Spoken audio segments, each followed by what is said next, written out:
talked or you mentioned this before or outside the podcast, and you kind of mentioned it for like a sentence or two when you were talking about.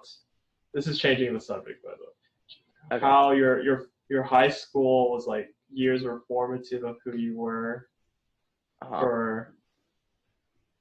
Oh man, that is a well, bro, I don't that's know if you still want to go down that we whole. can we can we can go down that rabbit hole. Okay. Um, so I uh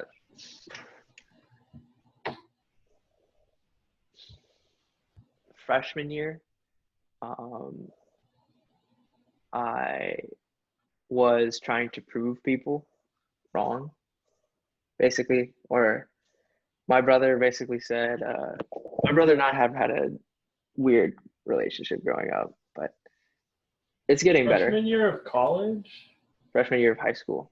high school. Okay. So he's like, he was the cool kid.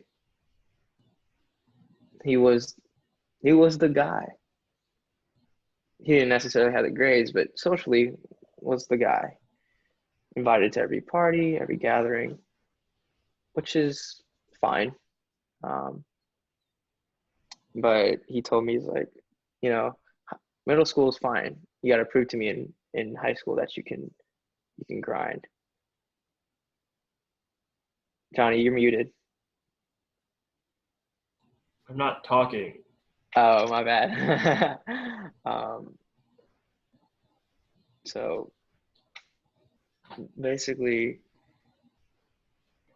I went throughout high school trying to prove a point year in, year out that like my academics were strong, my extracurriculars were strong. You know, everything that I was doing was to make a point, even to my classmates around me. Um, and that's what I meant by like it followed me into college as well. Um, Proving a point, making sure like I didn't disappoint my parents. Um, Another huge thing is throughout high school is that like social life was always not the was never optimal. Very, very suboptimal, subpar. Never got along with most people. Um, it's gotten better, I can't say, but you tend to form opinions about other people quite quickly, which is not that great. And then you have to slowly like take them back as you get to know them.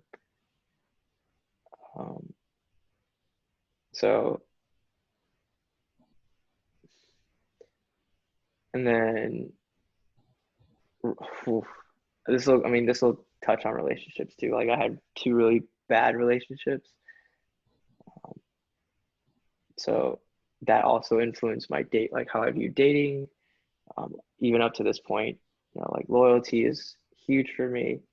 Um, Trying to find someone who is compatible, um, someone who, wants to be with me and spend time with me, values my time, stuff like that has carried from high school into college, and even as I'm finishing college as well.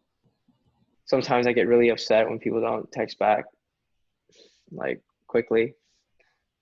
Um, that also has to do with the bad relationship too. Um, Many times, like I want to feel that the time that I'm investing in somebody or something has payout. Um, Many times I know that's not always the case. Like what you, a lot of people say like what you put in is what you get out. A lot of, that's not always true. Um, I mean, you've seen it sometimes. Like I'll bust my butt for a finance exam and still do poorly, or accounting exam and still do bad. But it's just the name of the game. Um, but yeah, academics definitely shaped how like I viewed life, which is not great. Which is why I said like a lot of the habits that you develop when you're a kid begin to influence you in your later years in college. Also, like if you see, like for example, for you, you see your parents and your in-laws not have a great time together. That might influence how you want to see your like your future relationship with your wife and your in-laws. Like that's what I'm saying.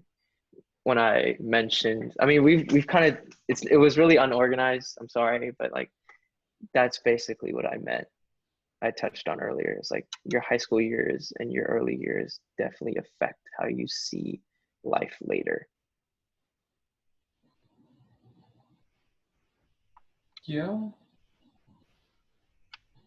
it's just I don't know. I don't have much to say about that. It's just again with the point of like constant reflection and honesty with oneself. Like, I don't know. I'm really different from most Asian Americans, or at least in the Christian community. yeah. Yeah. Yep, Yep. yep. Can't Yep. can't really say anything about that. That. Um, I don't know. What is there? Do Is there anything you else want you to? Do you wanted to want to know? do? Oh, well, I was just gonna ask you like a follow up question too. Sure. To everything you were saying, it's like, so what do you want to do about it? Right, Um, like, hmm. I or mean, like, it specifically. well, like well, if you want to, but like the idea in general of, I guess, cleaning out the closets. I mean, I guess I don't know when the next time we'll do another podcast episode, part two, but if ever, um, I don't know. I try to clean out most of the closet. As far as relationships go, not worried about that anymore. Uh, Again, happily single. As for success-driven mindset, still exists, but there are healthier ways to handle it. Um, Doing it for yourself and doing it, of course, to glorify the Lord um, is a much healthier step, which I've tried to adopt. Caring for others, being able to invest the energy that you would have spent, fuming or like being angry, and instead like investing it in others has been really helpful as well. Um, Caring for the underclassmen in the church groups, um, in the various CCs as well, has also been really, really helpful. Um, and then I guess using your experiences for a more positive light. I know it sounds corny and it sounds a little cheesy, but it's true. That's, I guess that's the only way that I can think that would be a more positive way or a better way of handling the situation than letting it sit and dwell and, you know, it's toxic if you hold on to these things. Yeah, for sure.